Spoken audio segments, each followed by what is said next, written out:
वृंदावन विहारी लाल की जय। राधा रानी की जय। श्री गुरुदेव भगवान की जय। श्री राधे राधे। भक्ति प्रश्नोत्तरी कार्यक्रम प्रारंभ किया जा रहा है। आइए हम भक्ति संबंधित प्रश्नों को श्रवण करें। श्री राधे राधे गुरु जी, आपके श्री चरणों में कोटि कोटि दंडवत प्रणाम। अनुराग जी हैं, इनका प्रश्न है, क्या भक्ति आश्रम में जो नाम हम पहले से जप रहे हैं केवल उस नाम की दीक्षा लेना संभव है? हाँ, यदि वो भगवान का नाम होगा, भक्ति विरुद्ध कुछ उसमें नहीं होगा, तमोगुणी नाम नहीं होगा, किसी अन्य देवी देवता का नाम नहीं होगा, भगवान का ही नाम होगा, तो ऐसा संभव है। राधे राधे। इनका दूसरा प्रश्न है, सुना है कि संध्या के समय के बाद तुलसी नहीं तोड़नी चाहिए, तो क्या तुलसी सिर्फ सुबह की संध्या के समय तोड़ी जाती है या दोपहर शाम को भी तोड़ सकते हैं? यदि स्पर्श न करके पौधे के नीचे गिरे हुए पत्ते को आप उठा लें तो कभी भी ले सकते हैं। और पौधे में से तुलसी को अलग करना है तो रात को नहीं तोड़ना चाहिए, ब्रह्म मुहूर्त में तोड़ सकते हैं, शाम को नहीं। राधे राधे। इनका अगला प्रश्न है, एक सत्संग में सुना था कि सिर्फ नाम जप से लीला या धाम में प्रवेश नहीं हो सकता, किसी परंपरा से मंत्र दीक्षा लेना अनिवार्य है, लीला चिंतन करना अनिवार्य है, क्या यह ठीक है? हाँ, अधिकतर ये ठीक होता है। अपवाद के रूप में भगवान कुछ भी कर सकते हैं। राधे राधे। इनका अगला प्रश्न है, भगवान शिव काशी में किस देह के त्याग के समय भगवान राम के षडाक्षर मंत्र का उपदेश देते हैं या राम नाम का? किस देह का? क्या? भगवान शिव काशी में किसी के देह त्याग के समय भगवान राम के षडाक्षर मंत्र का उपदेश देते हैं या राम नाम का? नहीं, भगवान ने यही कहा है, जासु नाम बल शंकर काशी, देत सबहि समगति अविनाशी। जिनके नाम के बल से ये कहा, मंत्र के बल से नहीं कहा। जासु नाम बल शंकर काशी, देत सबहि समगति अविनाशी। भगवान राम के नाम के बल से शिव जी मोक्ष प्रदान कर देते हैं, तो नाम ही प्रभु उच्चारण करते हैं उसमें। राधे राधे। इनका अगला प्रश्न है, गर्ग संहिता में भगवान राम को पूर्ण और भगवान श्री कृष्ण को परिपूर्णतम अवतार क्यों कहा गया है? परिपूर्णतम का तात्पर्य हुआ कि जो काम राम जी को करने में संकोच लगता है वो भी कन्हैया कर देता है। राम जी चोरी नहीं करते, कृष्ण चोरी भी कर लेंगे, मक्खन भी चुरा लेंगे, तुम्हारे घर का सामान भी चुरा लेंगे, प्रेम से जो कुछ रखोगे सब उठा ले जाएंगे। ये राम जी नहीं करेंगे। और नाच गा करके भ्रमित कर देंगे, अपने मन के हिसाब से सब करा लेंगे। राम जी को ये सब करने में संकोच लगता है, तो यही इसलिए परिपूर्णतम हो गए। पूर्ण तो राम जी भी हैं, और परिपूर्ण करने का मतलब यह है कि वहां कोई नियम नहीं, कोई मर्यादा भी नहीं। वो मर्यादा पुरुषोत्तम नहीं है कृष्ण, वो लीला पुरुषोत्तम है, इसलिए मर्यादाओं की सीमा से बहुत आगे तक है वो, इसलिए पूर्ण नहीं परिपूर्ण कहा गया। राधे राधे। इनका आखिरी प्रश्न है, अगर वशिष्ठ जी भगवान के भक्त हैं तो उन्होंने श्री राम को योग वशिष्ठ में अद्वैत सिद्धांत का उपदेश क्यों दिया? योग वासिष्ठ में जो भक्ति की बात नहीं है भक्तों, ज्ञान की बात है। जिसको भक्ति करना हो उसके लिए योग वासिष्ठ ग्रंथ नहीं है। स्वयं उड़िया बाबा ने इस बात को कहा था। उड़िया बाबा ने कहा था, जिसको भक्ति करना वो अद्वैत ग्रंथों का अध्ययन नहीं करे, नहीं तो उसमें भटक सकता है।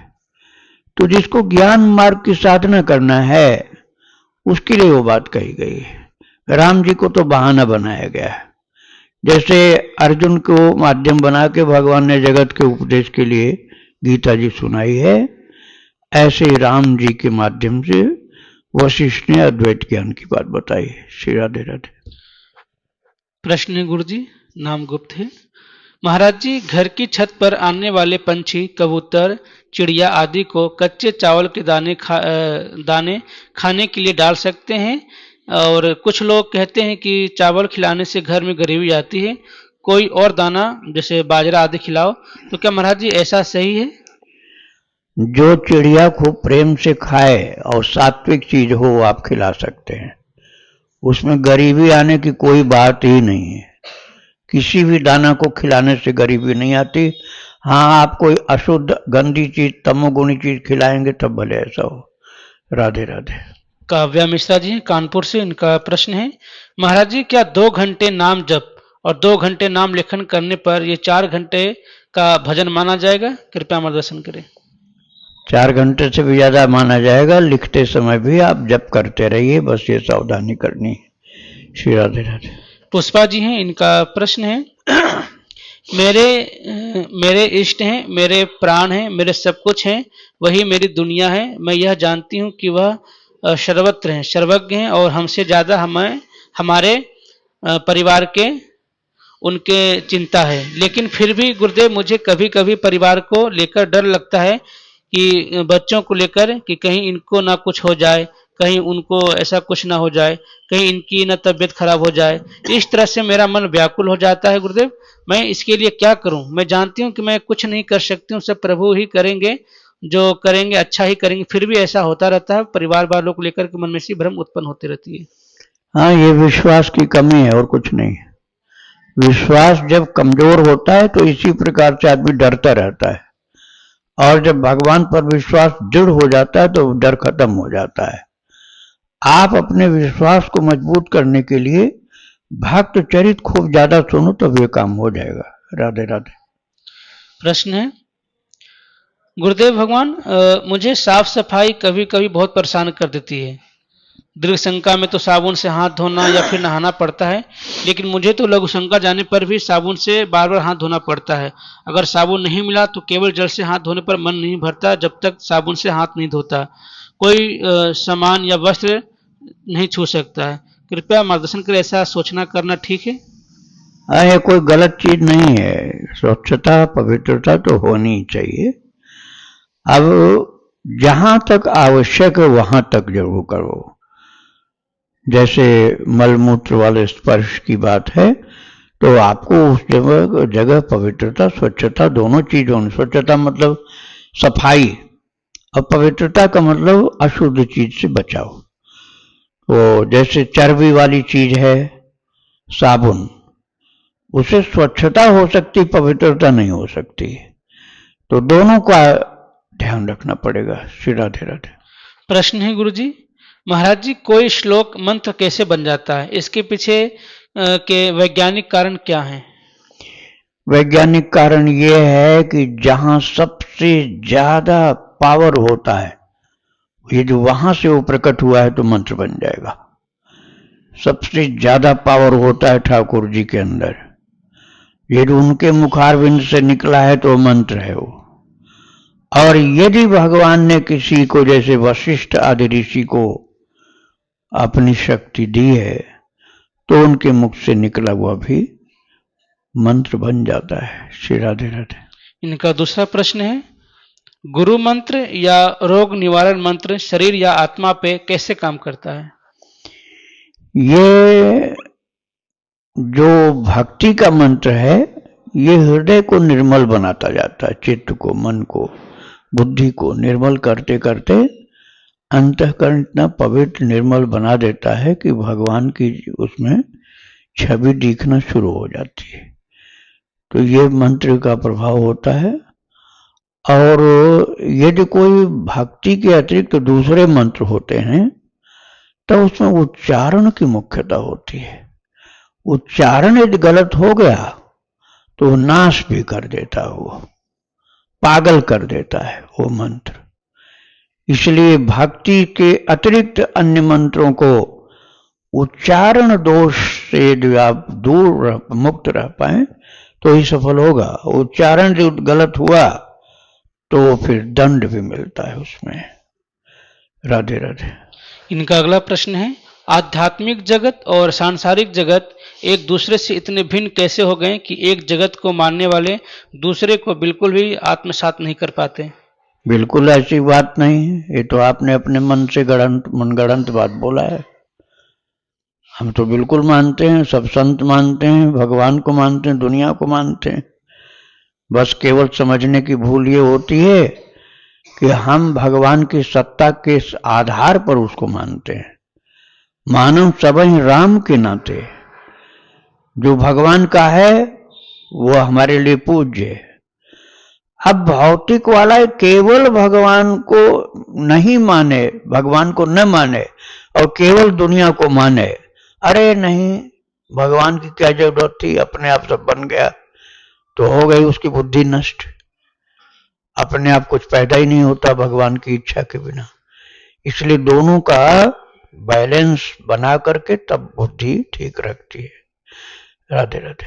इनका आखिरी प्रश्न है, आपने हैडा खान बाबा और महावतार बाबा के चरित्र सुनाए जिनको सुनकर लगता है कि ये अत्यंत शक्तिशाली हैं। मेरा प्रश्न यह है कि ये अपनी शक्ति का प्रयोग कब करते हैं और इनकी उपस्थिति की आज के समय का क्या प्रासंगिकता का या योगदान है?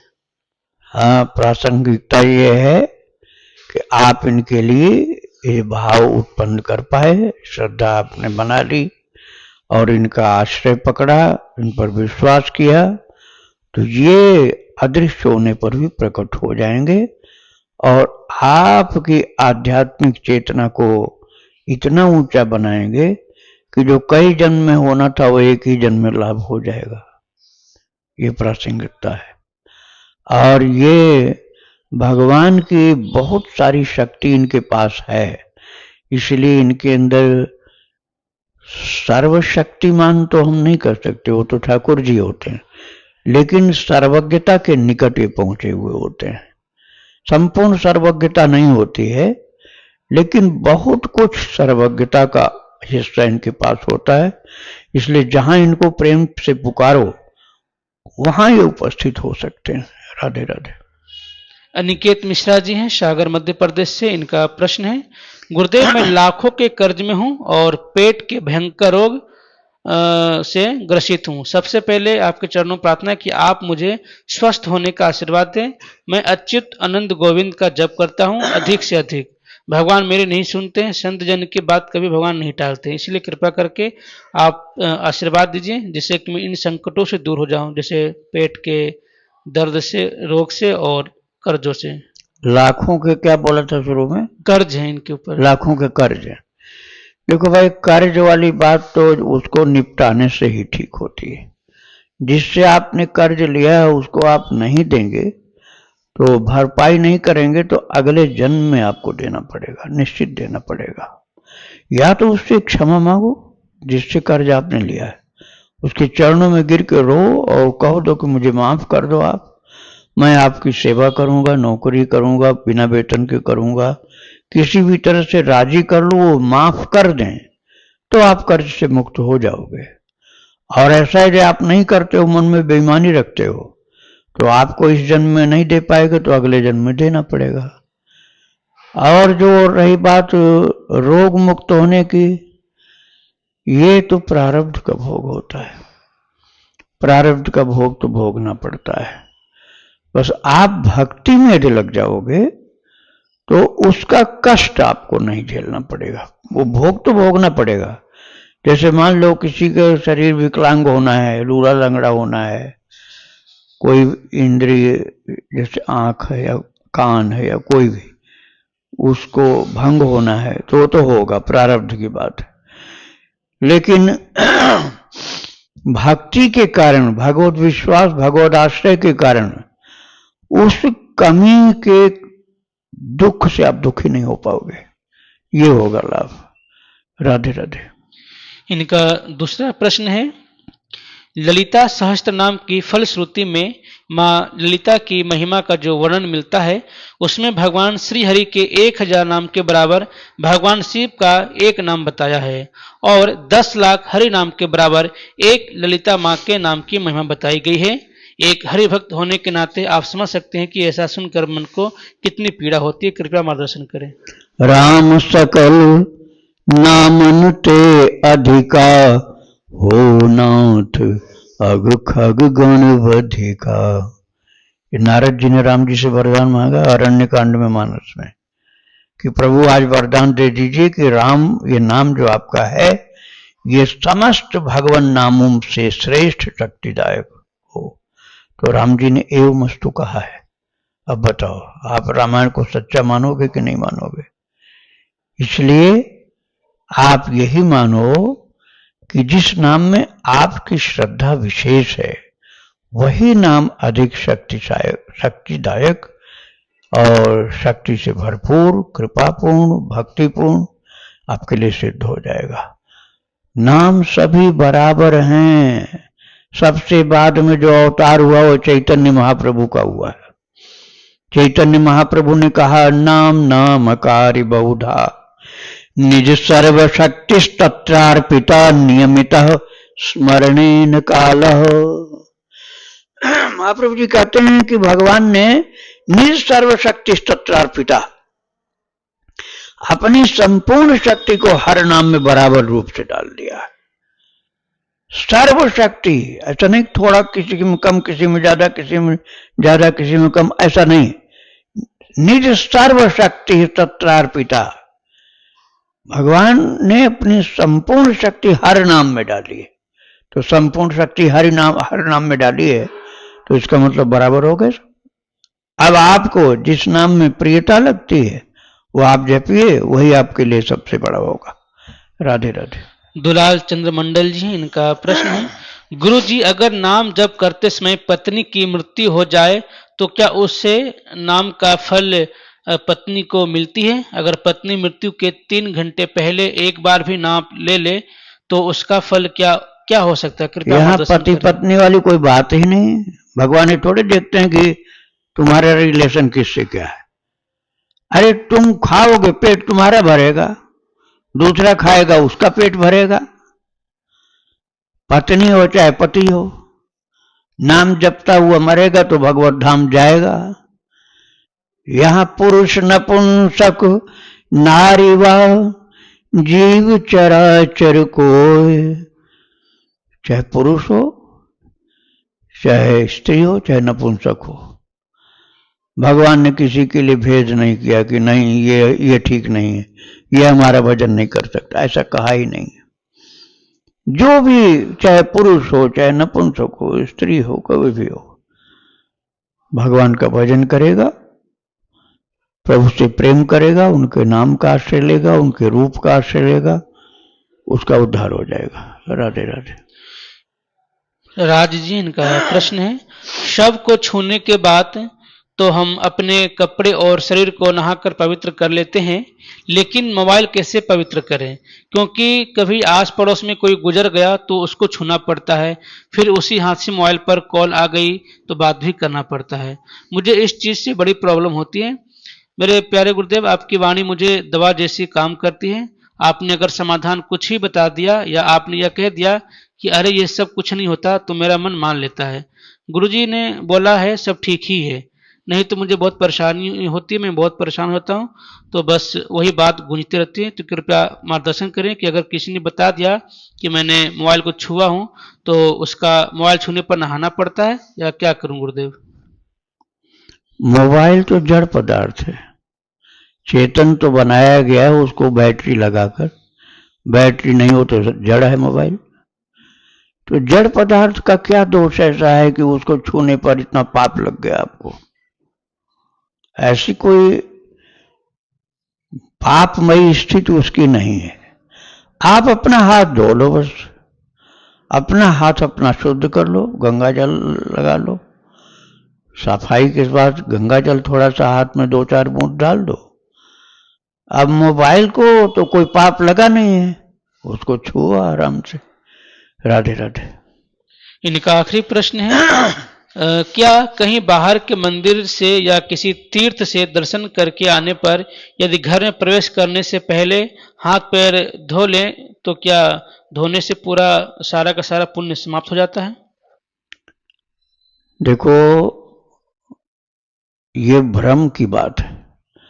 वास्तविकता ये है, ये स्मरेत पुंडरीकाक्षं स बाह्याभ्यंतर शुचि जो भगवान पुंडरीक अर्थात कमल नयन प्रभु को स्मरण कर लेता है केवल, वो बाह्य अभ्यंतर शुचि, बाहर से भी भीतर से भी वो शुद्ध हो जाता है। अब तुम चाहे जितनी बार पानी डालो, पियो, नहाओ, धो, उससे कोई फर्क नहीं पड़ेगा। तुम पहले से ही पवित्र हो गए हो जब भगवान को यह स्मरेत, स्मरेत मतलब जो उस भगवान को स्मरण कर ले, वो भीतर बाहर से शुद्ध हो जाता है। ये पंडित जी कर्मकांड में जब आपको पूजन कराते हैं तब मंत्र बोलते हैं, ओम अपवित्र पवित्र हुआ सर्वावस्थाम गतोप्य स्मरेत पुंडरीकाक्षम स बाह्याभ्यंतर शुचि। अब ये श्लोक बोलो चाहे मत बोलो, ये स्मरेत है, जो स्मरण कर ले भगवान को वो भीतर बाहर से शुद्ध हो गया। नहीं मंत्र आता है तब भी हो गया शुद्ध। राधे राधे। मुंबई से गुरुजी, इनका प्रश्न है, मेरी भतीजी की कुछ दिन पहले 20 वर्ष की उम्र में हार्ट अटैक से डेथ हो गई, तो क्या यह अकाल मृत्यु है और ऐसा किस कारण से होता है, और अब हमें उस जीवात्मा के कल्याण के लिए क्या करना चाहिए? देखो भाई, ये अकाल मृत्यु नहीं है, ये है नेचुरल डेथ, बीमारी के कारण हुआ। बीमारी से शरीर जाएगा, ये प्रारब्ध था उसका, तो उसी बीमारी, हृदय की बीमारी से शरीर उसका छूट गया। अब उसके उद्धार के लिए आप हरिनाम संकीर्तन 24 घंटे का, कम से कम 24 घंटे का हरिनाम कीर्तन कराओ, तो उसका लाभ उसको मिलेगा। और उसके नाम से कीर्तन के बाद आप गौ माता को हरा चारा खिलाओ, धर्मात्मा लोगों को, भक्तों को, संतों को, गरीबों को, दुखियों को भोजन प्रसाद भगवान का खिलाओ, तो यह और अच्छा हो जाएगा। राधे राधे। दूसरा प्रश्न इनका, क्या मकर संक्रांति के दिन हम उसके लिए कुछ विशेष कर सकते हैं? जैसे कि कीर्तन तो हमारे यहाँ उत्सव की तरह मनाते हैं, इसलिए हम अभी कीर्तन नहीं करा सकते हैं, इसलिए केवल गीता जी का पाठ रख सकते हैं। और वो विवाहित भी थी, कुछ महीने पहले उसकी शादी हुई। कीर्तन से ज्यादा मंगलकारी क्या होगा जो आप अभी नहीं कर सकते हो? कीर्तन में कौन सी अपवित्रता आपको दिखलाई पड़ रही कि नहीं कर सकते? कीर्तन करने से तो और सबके लिए कल्याण ही होगा। अभी क्यों नहीं कर सकते? अभी तो करने की आवश्यकता है। अभी तो कीर्तन सबसे ज्यादा पाप नाशक है, इसलिए करना ही करना है, इसको बाद के लिए टालना ठीक नहीं है। राधे राधे। शर्मिष्ठा जी, उनका प्रश्न है, गुरुदेव, गीता उपदेश के दौरान भगवान श्री कृष्ण ने अर्जुन को उपदेश दिए हैं कि मेरा और तुम्हारा जन्म अनेक बार हो चुका है, मुझे याद है पर तुम्हें याद नहीं है, तो अर्जुन जी को क्यों याद नहीं अपने पूर्व जन्मों के? क्यों नहीं याद है? भगवान ने जो लीला की है उसमें अर्जुन को एक जीव की पोजीशन में रखा है और अपने को ईश्वर के रूप में रखा है। और यदि ऐसा नहीं करेंगे तो फिर जो कुछ लीला पांडवों के साथ हुई हो नहीं सकती थी। तो जीव यही होता है असमर्थ, और भगवान सर्व सामर्थ्यवान। इसलिए भगवान ने कहा है, ये 4थे अध्याय में है, आपने श्लोक नहीं बताया लेकिन मैं श्लोक बता रहा हूं आपको। भगवान ने कहा, बहूनि में व्यतीतानि जन्मानि तव चार्जुन तान्यहं वेद सर्वाणि न त्वं वेत्थ परं तप। हे अर्जुन, मेरे और तुम्हारे बहुत से जन्म हुए हैं, तुम अपने ही किसी जन्म को नहीं जानते हो, और मैं अपना भी, तुम्हारा भी और सबका जानता हूं। तो वो परमात्मा है, परमात्मा तो सर्वज्ञ है। मनुष्य सर्वज्ञ नहीं होता है और भी कोई प्राणी सर्वज्ञ नहीं होता है, इसलिए वो पिछले जन्म को ठाकुर जी की कृपा से भूल जाता है। एक जन्म की इतनी आफतें लेकर के आदमी परेशान रहता है, किसकी डेथ हुई, कौन बीमार है, कौन मुकदमा है लगा है, कौन किसी से लड़ाई झगड़ा है, इसी में पड़ा रहता है। और पिछले जन्मों की याद आ जाए तब, और दूसरे को भी पता चल जाए वहां पैदा हुआ है, अब चलो बदला लेंगे, पहले यहां था हमारे पड़ोस में, अब उस गली में जाकर पैदा हुआ, वहीं पहुंच जाएगा मारने के लिए। तो इसलिए ठाकुर जी ऐसा करते हैं कि उसको भी बुला देते हैं और उसके संबंधियों को भी बुला देते हैं, कोई किसी का नहीं जान पाता। तो तान्य हम वेद सर्वाणी नत्वम वेद परंतप, अर्जुन मैं उन सब जन्मों को जानता हूं, अपना तुम्हारा और सबका, लेकिन तुम नहीं जानते हो। ये कृपा है उनकी, क्योंकि एक जन्म की आफत से तो पार नहीं पाते हो, और सब जन्मों का पिछले का जान जाओ तो पागल हो के आदमी मर जाएगा, इतना कहां तक झगड़ा निपटाएगा, इसलिए कृपा उनकी मानो। राधे राधे। इनका दूसरा प्रश्न है, गुरुदेव यद्यपि पितामह भीष्म भगवान कृष्ण के परम भक्त थे, परंतु फिर भी जब उन्हीं की कौरव सभा में उनकी पुत्र वधु द्रौपदी का वस्त्र हो रहा था उनके ही पौत्रों के द्वारा, तो उन्होंने उनकी रक्षा क्यों नहीं की? अपनी प्रतिज्ञा को इतना महत्व क्यों दिया उन्होंने? क्या एक स्त्री से बढ़कर एक प्रतिज्ञा है? हाँ, यही समझने में उस समय भूल हुई थी उनसे, और उसका पछतावा जिंदगी भर उनको रहा, और यही कहते थे कि मुझे अपनी प्रतिज्ञा तोड़ देनी चाहिए थी, लेकिन प्रतिज्ञा को नहीं तोड़ पाए, इसका पश्चाताप जीवन भर था भीष्म पितामह को। वो तो भगवान ने कृपा करके आखिर में उनको दर्शन दे दिया, कृपा दृष्टि से उनको देखा, इसलिए उनकी गति बहुत ऊंची हुई, नहीं तो यही भूल एक उनसे हुई थी। राधे राधे। इनका आखिरी प्रश्न है, गुरुदेव जब द्रौपदी की वस्त्र हरण हो रही थी तो वो भगवान श्री कृष्ण को परिपूर्ण जानते थे कि यह सर्वसमर्थ हैं और स्वयं भगवान ही है, फिर भी भगवान को न पुकार के अपने पतियों को या उस कौरव सभा में जो श्रेष्ठ लोग थे उनके पास क्यों गई? भाई ये नेचुरल है, केवल द्रौपदी की बात नहीं, हमारी आपकी सबकी बात है।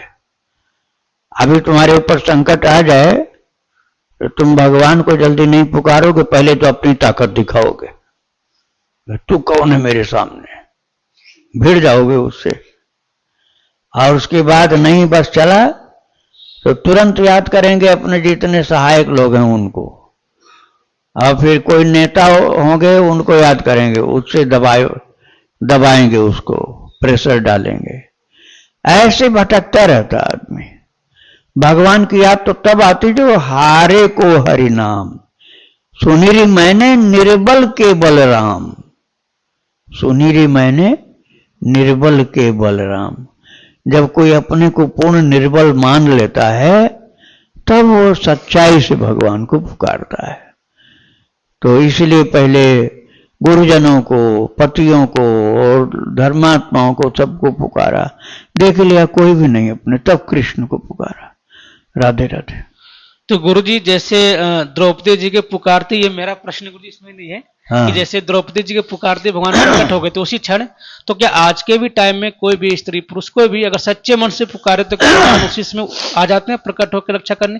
ऐसा कोई अगर भक्तों की कथा, हाँ, सत्संग मैं बता रहा हूं, देखो भगवान जो विश्वासी है उसकी पुकार पर जरूर सहयोग करते हैं, कृपा करते हैं, रक्षा करते हैं, किंतु सम्मुख प्रकट होना तो द्रौपदी के सामने भी नहीं हुआ, वो तो केवल चीर बढ़ी थी, वस्त्र का पहाड़ लग गया, लेकिन प्रकट कहां हुए कन्हैया? प्रकट तो हुए नहीं, काम कर दिया। प्रकट तो वहां होते हैं जहां उनको आवश्यक समझ में आता है। द्रौपदी को भी वस्त्रावतार हुआ दिखलाई पड़ा, कृष्णावतार नहीं, वस्त्रावतार, वस्त्र रूप में अवतरित हो गए प्रभु। ऐसे ही भक्तों के सामने कोई न कोई रूप धारण करके प्रभु आ जाते हैं और आ करके रक्षा कर लेते हैं।